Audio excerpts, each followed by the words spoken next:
अस्सलाम वालेकुम। प्रोग्राम आईना के साथ ताहिर अहमद भट्टी आपकी खिदमत में हाज़िर है।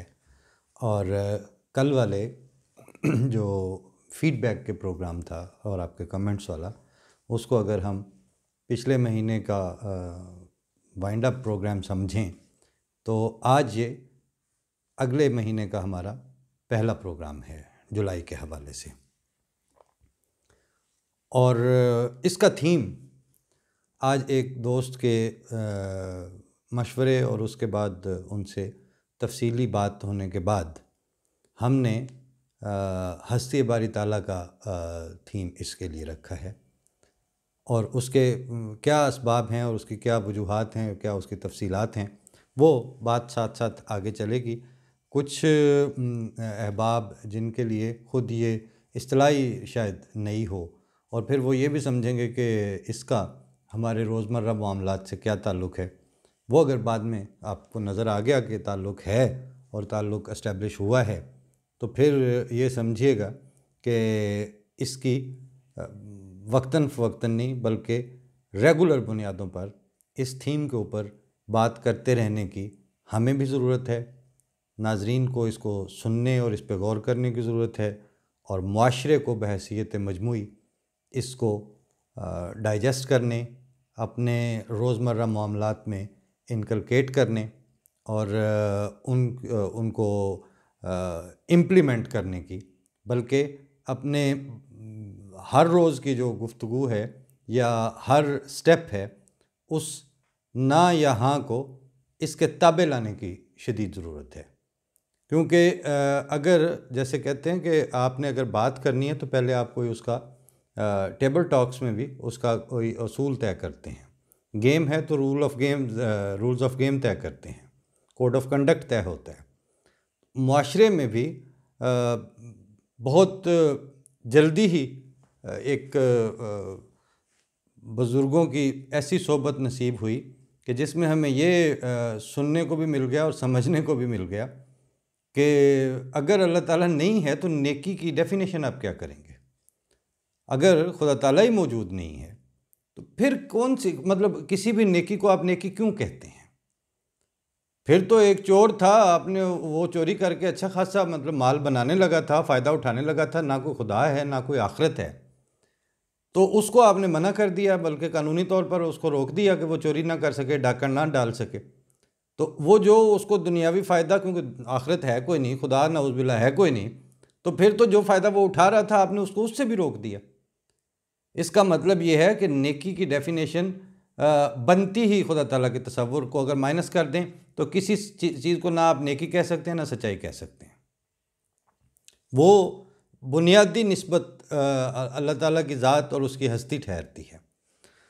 हज़रत मीर महमूद अहमद साहब नासिर, उनकी शख्सियत और इल्मी और फ़िक्री कद्दो-क़ामत के बारे में किसी राय या इवन तायीदी पैराए में भी बात करना तो मुझे अद्दे अदब के मुनाफी लग रहा है, मगर हमने ज़िंदगी की 2 दहाइयों में उनके दरस हदीस और इल्मी नुक्ता-संजी से ज़रूर कसब फैज़ भी किया और अपनी तफ़हीम से उनके इरफ़ान के सामने अपने ज़ानुए तलम्मुज़ तय करवाने की सादत पाई।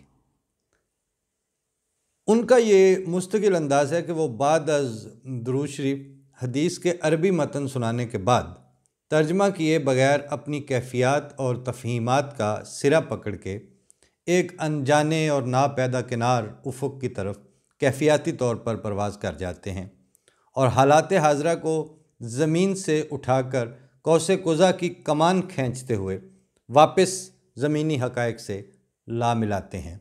और तभी खुलता है कि उस दिन बयान की जाने वाली जो हदीस थी वो जहाँ से उन्होंने नुक्ता आगाज़ किया और यूँ एक पूरी कौसे कुज़ा और एक रेनबो बनाते हुए वापस उसी नुक्ते पर ले आए और ख़ुद भी आ गए। सामीन और उनके सुनने वाले और हाज़रीन जो हैं वो एक आज ख़ुद रफ्तगी के आलम में उनके साथ ही चले जाते हैं। तो फिर जब वो वापस आके उस पूरी कौसे कुज़ा का मंज़र दिखाते हैं तो उसमें 7 रंगों का ही सिर्फ़ इम्तिज़ाज नहीं होता, बल्कि उस कौसे कुज़ा में एक और रंग भी शामिल हो जाता है। यानी 7 रंगों के अलावा भी है एक रंग, मगर वो हर एक आँख में आने का नहीं होता है। वो आठवां रंग, वो आठवां दर मीर साहब हस्ती बारी ताला की मुस्तनिद और हमागीर तफ़हीम से भरते हैं और वो दर वाह करते हैं। और हम मीर महमूद अहमद साहब के दरस हदीस में उसी आठवें रंग, उसी आठवें दर के शदाई के तौर पर शामिल होते रहे हैं। फ़ल्हम्दुलिल्लाह अला ज़ालिक। ऐसे ही एक दर्स की इब्तिदा मीर साहब ने इस जुमले से की कि जब कौमें इन्हितात और ज़वाल में सरता पा गिर जाती हैं तो वो शाखों को बहुत मजबूत हाथ डालते हैं और जड़ पर कंप्रोमाइज़ कर लेते हैं, बल्कि जड़ से बेगाने और लापरवाह हो जाते हैं। लाहौर से जिस दोस्त ने आज हमारे ज़िक्र खैर रहा इसी हवाले से, तो उन्होंने कहा कि मैं प्रोग्रामों को गौर से सुन रहा हूँ, देख भी रहा हूँ, और इसमें जो आप ऑप्शन लेते हैं, जिस तरह बात को उठाते हैं, उसका मजमूई तासुर भी अच्छा है, लेकिन सवाल ये है कि ये मुआशरा जिसको आप ज़्यादातर मुखातिब कर रहे हैं, वो तो इस वक्त खुदा ताला के तसव्वुर से और उसकी अंडरस्टैंडिंग से इंतहाई दूर जा चुका है। मतलब सिर्फ वो आप तकबीर भी पढ़ दें, आप वो इवन आप यही सोच लें ना कि वो जो ड्रम पे बैठ के मुर्गे ज़बह कर रहा होता है, तो वो कुछ ना कुछ तो मुंह में कर ही रहा होता है, को साथ साथ छुरी फेरते हुए, लेकिन वो उठा के वो आपने तो वहाँ देखा होगा कि वो जो फट्टों पे मुर्गियाँ मिलती हैं आपको पाकिस्तान में, तो वो कुछ पता नहीं क्या पढ़ रहा होता है। अच्छा, फ़र्ज़ किया वो वही पढ़ रहा है, तो हर तकबीर में उसकी कौन सी अंडरस्टैंडिंग है उस वक्त, और अल्लाह अकबर बिस्मिल्लाह तो वो सारा कुछ कर रहा है, लेकिन वो बस मुर्गियाँ उधर डालता जा रहा है और वो वहाँ फड़फड़ा रही हैं और उसकी सारी तवज्जो उसी पर है कि अब मैंने कैसे ये खाल खींच के, तो उसके बाद जो उसका सिलसिला कुछ और है।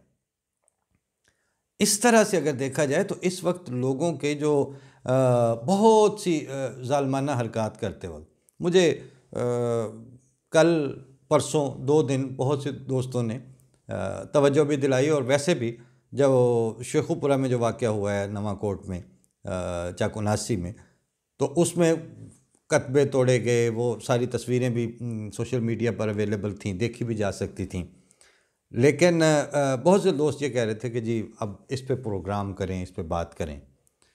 दुरुस्त है, बात हम कर भी रहे हैं, करेंगे भी, लेकिन एक सवाल पैदा होता है कि जब आपकी मुखालफत जो है वो आपके दफनशुदा मुर्दों और कब्रों तक उतर जाए, उस वक्त आप जवाब देने से पहले कम अज़ कम अपने मुखालिफ की ज़हनी, फ़िक्री और उसकी रोज़मर्रा वक़ार की सतह का तयन आपके ज़हन में हो ही जाना चाहिए। क्योंकि ये जब आप जाके कब्रें तोड़ने शुरू कर देते हैं या कतबे उखाड़ने शुरू कर देते हैं, तो इसका मतलब ये है कि जो ज़िंदा पैरामीटर्स आपके सामने हैं, जो रोज़मर्रा की आपकी ज़िंदगी है, आप ना हकीकत को फेस कर सकते हैं, ना आपके रवैये ज़िंदगी वाले रवैये हैं।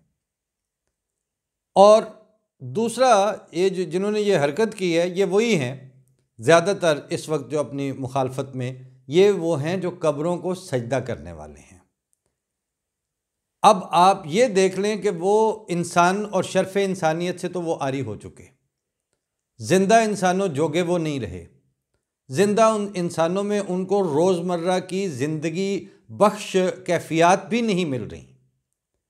उन्होंने कब्रों से ही फैज़ पाना है, कब्रों ही को वो सजदा कर रहे हैं, कब्रों को वो अपना मलजा व मावा समझ रहे हैं, और उनकी सारी जो फ्यूचर देखने की का विजन है वो अब कब्र बेस्ड हो चुका है। ज़िंदगी बेस्ड तो उनका विजन रहा ही नहीं है। इसलिए उन्होंने जो दुश्मनी का क्लाइमैक्स भी आया वो इसी पर जाके आया कि आप जाके कब्रों ही को जाके तोड़ दो, कब्रें मिसमार कर दो, कब्रों के वो कतबे तोड़ दो। ठीक है, इसमें बाज़ पहलुओं से एक बात साथ साथ चल रही है, वो ये है कि जी वो इंतज़ामिया के साथ मिल के उन्होंने जाके वो कतबे तोड़े। इसमें ये सवाल उन कब्र परस्तों और फिर कब्रों की बेहुरमती करने वालों से तो कभी भी मेरे तो वो कभी भी मुखातिब नहीं रहे, क्योंकि जो इंसान अपनी तफ़हीम और अपनी अंडरस्टैंडिंग में इस सतह पे आ जाए, उससे आप क्या गुफ्तगू करेंगे। वो जॉन एलिया ने कहा है ना कि वो खला है कि सोचता हूँ मैं, उससे क्या गुफ्तगू हो खलवत में। यानी अब वो गैप इतना ज़्यादा आ जाता है इस तरह की हरकतों के बाद, इस ज़हनी सतह के बाद, कि उस बंदे से तो आप उसको एड्रेस करके आप बात भी नहीं कर सकते ना। क्या बात करेंगे आप उससे जिसकी जहन की ये सतह आ चुकी है। मुझे याद आया जब हम अभी स्कूल कॉलेज का दरमियानी सा को वक्त था, कोई या मैट्रिक हो चुका होगा, तो उधर एक बार अभी कॉलेज के दिन गालबन चल रहे थे, तो एक दफ़ा वहाँ रब्बा में इज्तिमा की इजाज़त मिल गई। तो वो सारे लंबे अरसे के बाद इज्तिमा की इजाज़त मिली थी, तो मौत में अपना इकट्ठे हुए, और साथ ही वो अभी पहला ही दिन था, अभी थोड़ी सी कार्रवाई चली तो वो साथ ही कैंसिल हो गई। जब वो कैंसिल हुई तो वो जो जाहिर है लड़कों का और नौजवानों का खुदामुल अहमदिया का इज्तिमा था, तो सारे वहाँ मस्जिद अक्सा वाले जो मेन ग्राउंड है वहाँ पे हो रहा था, तो निकले हैं तो क्या जी के जैसे एहतजाज करने के अंदाज में बाहर निकले वहाँ से, पंडाल से कैंसिल हुआ जब वो ऐलान किया गया। तो उस वक्त हमारे मौत में मुकामी होते थे सैयद खालिद शाह साहब, और वो साइकिल पे ही आए, और जहाँ से वो बफरे हुए लड़के निकले हैं तो वो उनके सामने साइकिल खड़ी करके उसके कैरियर के ऊपर खुद खड़े होके उन्होंने कहा किधर जा रहे हैं आप।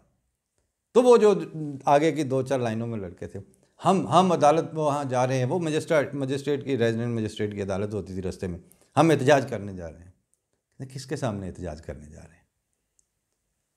वो जो एक प्राइमरी फेल मुल्ला के सामने जिन्होंने घुटने टेक दिए हैं, उस हुकूमत के सामने आप एहतजाज करने जा रहे हैं। जिनकी कोई पॉलिटिकल और सोशल विल नहीं है, उनके सामने आप एहतजाज करने जा रहे हैं। जाके अगर कोई रोना धोना करना है, वो मस्जिद आपके साथ है, बिल्कुल वहाँ जाके अल्लाह ताला के सामने रोएं। इनके सामने आपने एहतजाज करके क्या करने। बात यह है कि इनको और क्या मतलब, अगर वो ये साबित कर देते कि आपका मौक़िफ़ गलत है, तो वो मौक़िफ़ तो वो ये उठा के बल्कि प्लेट में सजा के, थाल में सजा के ये इस वक्त टीवी चैनलों पर बैठे होते और वो कहते देखें हम तो इनको कुछ भी नहीं कहते, इनको पूरे हुकूक हासिल हैं, लेकिन इनका ये मौक़िफ़ है, सुनने वाले सुन लें कितना गलत मौक़िफ़ है। हम तो इनकी इस्लाह चाहते हैं, हम तो इनकी हिदायत चाहते हैं। ये कभी आपने सुना पाकिस्तान के मीडिया पे या पाकिस्तान के फैसला साजों के ईवानों से या इस तरह?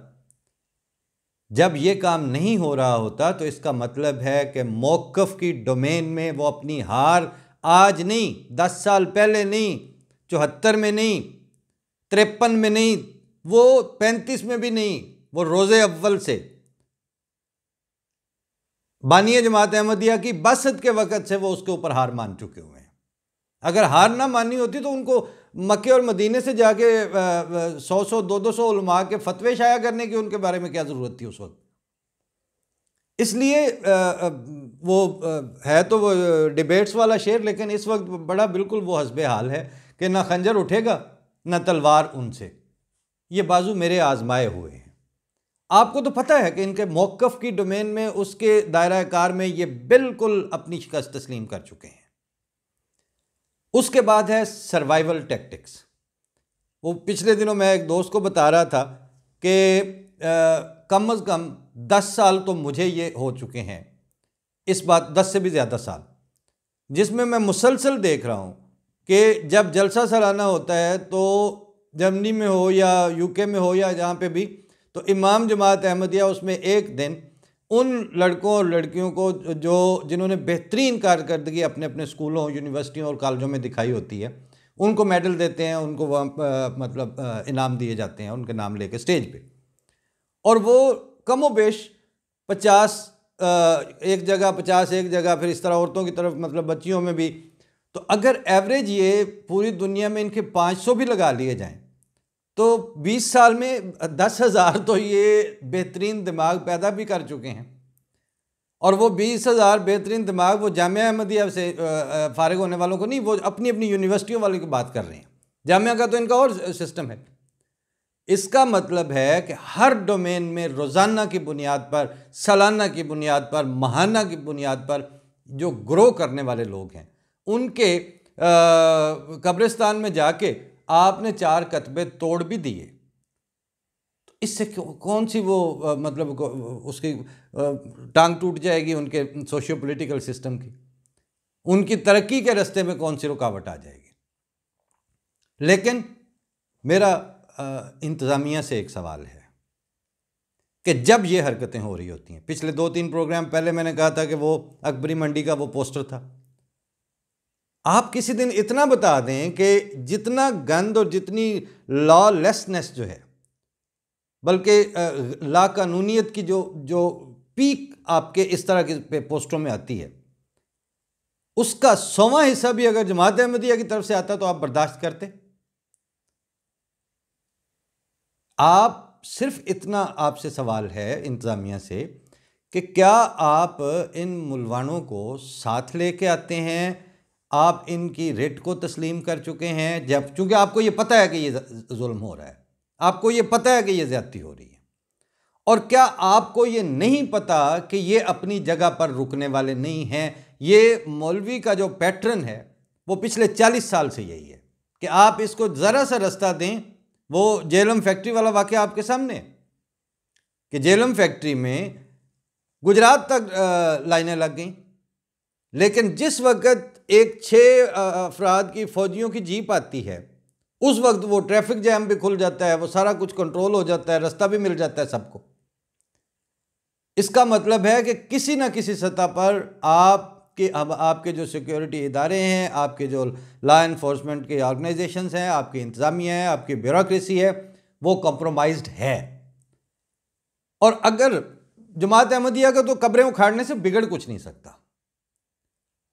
मतलब एक बंदे की वफात हो चुकी है, उस पर कतबा लगा हुआ है, वो मतलब उस पर बारिशें पड़ रही हैं, आंधियाँ चल रही हैं, उससे कुछ नहीं हो रहा, तो आप कब्रें तोड़ गए तो क्या हुआ? लेकिन अगर आप इस तरह जान माल के तहफ़्फ़ुज़ को यकीनी नहीं बना सकते, तो ये बता दें कि आप जिस दिन आप इस तरह की हरकतें होते हुए, पूरी तारीख़ इंसानियत गवाह है कि बाज़ दफ़ा ऐसा होता है कि आप एक चीज़ को लाइटली लेते हैं और वहीं से आपके हाथ से धागे और तारें छूट जाती हैं। आपका मुआशरा एक पका हुआ फोड़ा है, इसको कवर दें, इसका कोई सफाई का इंतज़ाम करें, इसको कुछ तहफ़्फ़ुज़ दें। अगर वो नहीं दे सकते तो फिर आसान काम है कि फिर आप हाथ उठा के कह दें कि मौलवी आज़ाद हैं, वो जिधर मर्जी जाके जो मर्जी दंदनाते फिरें। लेकिन मसला आपको एक बात बता दें, अगर आपने हाथ उठा दिए, इंतज़ामिया ने हाथ उठा दिए, तो फिर हो सकता है इंसान जब ये अगर सेल्फ जस्टिस पे उतर आए लोग, तो उस वक्त आपकी दुनिया में वजूद और मौजूदगी की जस्टिफिकेशन कोई नहीं बचेगी। आप हमारा ख्याल या पब्लिक का ख्याल या अहमदियों का या अक़लियतों का या दीगर जो धड़े हैं, शियों के ऊपर भी इस वक्त दांत तेज़ हो रहे हैं।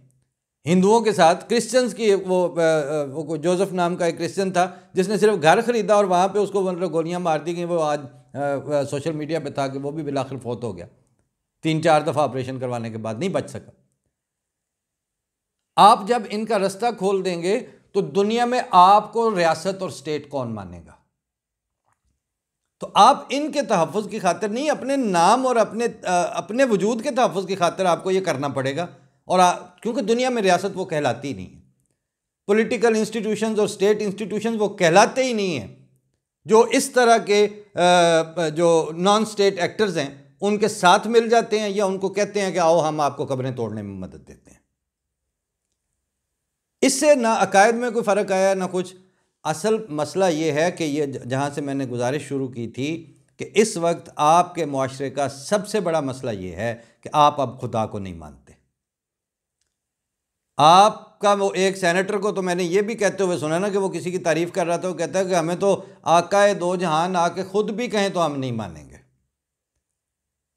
जब ये हालत आ जाती है तो आपका हिफ्ज़ मरातब का सारा जो सिस्टम है वो डैमेज हो चुका होता है। तरतीब ये है पूरी दुनिया में कि रसूलों की इज़्ज़त और वक़ार और उनकी हैसियत खुदा ताला की वजह से होती है। चूँकि उनको अल्लाह ताला ने भेजा है इसलिए वो अल्लाह ताला के रसूल हैं, इस हैसियत में वो उनकी अहमियत होती है। आप खुदाई का इनकार किए बैठे हैं, आपने कौन सी रिसालत और कौन सी तौहीन रिसालत बचानी है? आप इस वक्त सिर्फ धड़े और ग्रोह और इलाकाई और ग्रोही अपनी जहनीतों के मफाद का तहफ़्फ़ुज़ कर रहे हैं। आप खुदाई को नहीं जानते तो आपने तहफ़्फ़ुज़ ख़त्म नबूवत और ख़त्म नबूवत के तहफ़्फ़ुज़ कौन सी करनी है? कोशिश ये करें, इस तबके ने तो क्या मानना है, लेकिन आम शरीफ आदमी ये समझ ले कि जो रब्बुल आलमीन है वो रब्बुल आलमीन रब्बुल मुस्लिमीन के लेवल पर उसको कैसे आप डिमोट कर रहे हैं, और जो उनका अफ़ज़लुर रसूल रहमतुल लिल आलमीन है आज़ सल्लल्लाहु अलैहि वसल्लम, उनको आप रहमतुल लिल मुस्लिमीन के स्टेटस तक क्यों डिमोट कर रहे हैं, क्यों वापस लेके आ रहे हैं? नऊज़ बिल्लाह मिन ज़ालिक। इस आलमगीरियत का जो तसव्वुर है नबूवत का, और यही खुदा ताला का जो तसव्वुर है कि वो पूरी कायनात का, पूरी मखलूक़ात का रब है और उसने आपको कोई इख्तियार ये नहीं दिया हुआ, ये आप उससे इख्तियार लेके नहीं कर रहे। इल्हाम के तो आप मुनकर हैं। आपको कौन सी वही होती है जो आपको कहती है कि आप अपने ये फ़ैसला जो आपने किया है वो ठीक कर रहे हैं? ये आप अपनी ज़ाती बोगज़ और ज़ाती जो इंसान के अंदर गैर इंसानी फितरत है, ये आप उसकी पैरवी कर रहे हैं, खुदा ताला की आप पैरवी नहीं कर रहे। और आपको देखने वालों से मेरी दरख्वास्त है कि ये अब ना खुदा को मानते हैं और ना ये खुदा के रसूल को मानने के नतीजे में ये हरकतें हो सकती हैं। आम आदमी, मुआशरे का आम तबकात, वो इनको अब इनसे हाथ उठा के और इनसे जान छुड़ा के खुदा की तरफ वापस आए और फिर खुदा के तसव्वुर के नतीजे में जो रिसालत का तसव्वुर फूटता है उस तसव्वुर की तरफ वापस आए। वरना ये प्लूरलिज़म, ये जियो और जीने दो, ये सब ऐसे ही रह जाएगा। हालत यही होगी कि सबसे ज़्यादा इस्लाम का किला भी आप हैं और सबसे ज़्यादा गैर इंसानी, गैर रूहानी, गैर इस्लामी हरकतों के मुर्तकिब भी आप ही हैं। ये वापसी नहीं हो सकेगी जब तक आप हस्ती बारी ताला के अपने तसव्वुर की तरफ वापस नहीं आते। और इस शेर पर मैं इख्तिताम करता हूँ कि हर एक नेकी की जड़ ये इत्तिका है, तकवा अल्लाह ताला का। तकवा खुदा का इख्तियार किया जाता है, तकवा नबियों का नहीं इख्तियार किया जाता। हर एक नेकी की जड़ ये इत्तिका है। अगर ये जड़ रही, सब कुछ रहा है। आपका चूँकि कुछ भी नहीं बच रहा, इसलिए लाजिम यह है कि अब आपके मामलात में से वो जड़ ज़ाया हो चुकी है। उस जड़ को पकड़ें और शाखों के ऊपर आपकी अब ग्रिप लूज़ हो और आप जड़ों को मजबूती से पकड़ें और खुदा ताला के तसव्वुर में पनाह लें। ये जो तसव्वुर है ना, मुल्लायत ज़दा खुदा और मुल्लायत का तारफ़ करदा रसूल, इसने अब आपको कहीं का नहीं छोड़ा। ये आपसे कब्रों के कतबे ही तोड़वाता रहेगा, बाकी दुनिया दूसरा रंग इख्तियार कर जाएगी। अल्लाह ताला अगर जिसको भी फ़हम अता करे, हम तो अर्ज़ कर सकते हैं और एक उम्मीद के साथ अर्ज़ कर रहे हैं। हमें ये यकीन है कि अगर मुआशरा बिल्कुल उस सतह तक जाएगा तो मुआशरा ज़िंदा रहने के लिए क्वालिफ़ाई नहीं करेगा। लेकिन अगर आप लोगों ने बचना है, ज़िंदा रहना है, सतह ज़मीन पर रहना है, तो आपको इंसानियत के ये सबक सीखने पड़ेंगे। खुदा ताला हस्ती बारी ताला की बात थी, तो आपने इतने उम्र से बच्चों को रटाया हुआ है कि वो कोलो वल्ला सूरत इखलास जो है, कोलो वल्ला वाहद वाली, उसमें तो होता था कि खुदा ताला किसी का रिश्तेदार नहीं है। अब वो आपका भी रिश्तेदार नहीं है। ये बात हमने स्कूल के ज़माने से इस्लामियात के मास्टरों से सीखी थी कि खुदा ताला किसी का रिश्तेदार नहीं है, वो अब आपका भी रिश्तेदार नहीं है। आप करें वो हरकतें, खुदा ताला आपसे, आपका कोई रिश्तेदार नहीं है। आप कब्रें तोड़ें और इसी तरह, तो आप दिन ब दिन उन कतबों को क्या तोड़ेंगे, आप कार मुज़ल्लत और ज़िल्लत के गढ़ों में उतरते चले जाएंगे, क्योंकि खुदा ताला आपका रिश्तेदार नहीं है। ये आपका शफात का और रिसालत का तसव्वुर इसलिए गलत है कि आपका खुदा का तसव्वुर हमें रटाए हुए तसव्वुर से भी अब गलत हो चुका है। शर्म आ जाती है अगर आपको मतलब ऐसा कर रहे हो। आपको खुदा ताला ने कहाँ हुक्म दिया कि जाके कब्रों की बेहुरमती करते फिरो? ये मुसला करने वाली हरकत है, ये कब्रें तोड़ना। तो मुसला तो कुफारे मक्का किया करते थे। आज़ सल्लल्लाहु अलैहि वसल्लम ने तो उनके जवाबी तौर पर भी मुसला करने से मना फरमाया था। आप किस कैपेसिटी में किसको फॉलो कर रहे हैं? और जिनको आप फॉलो कर रहे हैं, अगर 1500 साल पहले वो सरवाइव नहीं कर सके, तो आज पाकिस्तान में आपको कैसे उम्मीद है उसी हिस्ट्री को पढ़ने के बाद कि आप मुसले करने वाली और कब्रों की बेहुरमती करने वाले अखलाक इख्तियार करके तो आप अगले ज़मानों में आप सर्वाइव करेंगे। You are nowhere. History बताती है कि यू आर नो वेयर। इसलिए आप मुझे उन कब्रें तोड़ने वाली ना इंतज़ामिया से बात मुखातिब हैं, ना उनके साथ जाने वाले मौलवियों से। मैं उनके पैरोकार शरीफ इंसानों और शरीफ आदमियों से बात कर रहा हूँ कि ये है हिस्ट्री कि मुसला करने वाले आज आपको कहीं नज़र नहीं आ रहे। जिनको मुसला करने से मना किया था रसूलुल्लाह सल्लल्लाहु अलैहि वसल्लम ने, वो हैं जो इस्लाम के विरासत लेके आगे चले हैं। तो ये कब्रें तोड़ने वालों जो इनका कोई फ्यूचर नहीं है। हाँ, जिनकी कब्रें तोड़ी जा रही हैं उनका फ्यूचर है। तावक्त है कि आपका फ्यूचर सिर्फ उस वक्त होगा जब आप सच्चे खुदा और हस्ती बारी ताला के रब्बुल आलमीन और रहमतुल लिल आलमीन के तसव्वुर की तरफ वापस आएंगे। मेरा कोई मजहबी लेक्चर देना मकसद नहीं था, लेकिन मैं आपके कब्रें तोड़ने के ऊपर सियासी करंट अफेयर्स जैसी बातें करना भी पसंद नहीं करता था, क्योंकि जिस मुआशरे को खुदा ताला की तफहीम ही नहीं है उसको आप खुदा का खौफ क्या दिलवाएंगे। कुरान आज सल्लल्लाहु अलैहि वसल्लम ने फरमाया था वो पढ़ेंगे मगर उनके हलक से नीचे नहीं उतरेगा। ये इस वक्त आप वहाँ पहुँचे हुए हैं, और जब हमारा उससे मुखातब हैं आप, तो उनसे तो हम क्या बात करेंगे, मगर आम शरीफ आदमी से हमारी दरख्वास्त है कि अब अपने आप को बचाने के लिए इस मुल्लायत वाली मेंटेलिटी और इसकी सब्सक्रिप्शन को अब अनसब्सक्राइब कर दें, वरना ये तो हम तो डूबे हैं सन तुझको भी ले डूबेंगे वाली मकाम पर ले जा के छोड़ेगा। कव्वे जिस कौम की सरबराही करें वो ज़रूर उनको मुर्दार तक पहुंचा के छोड़ते हैं, इसमें कोई इस्तिस्ना नहीं है। अल्लाह ताला सबका हामी व नासिर हो, सबको महफूज रखे। फ़ी अमान अल्लाह। हस्ती बारी ताला पर होने की वजह से ये प्रोग्राम ज़रा लंबा हुआ और हमें इसका कोई अफसोस नहीं है, क्योंकि बुनियादी बात तो है, अगर खुदा ताला के हवाले से बात करते वक्त 25 के 26 मिनट भी हो जाएं या ज़्यादा भी हो जाए कुछ फ़र्क नहीं पड़ता। हम अपनी ज़ाती इधर उधर की जो रोज़ बात करते हैं उसमें से अब आइंदा थोड़ा मुख्तसर कर देंगे। फ़ी अमान अल्लाह। अल्लाह ताला सब पे अपना फ़ज़ल करे। खुदा के फ़ज़ल और रहम के साथ इजाज़त लेते हैं। अस्सलाम वालेकुम।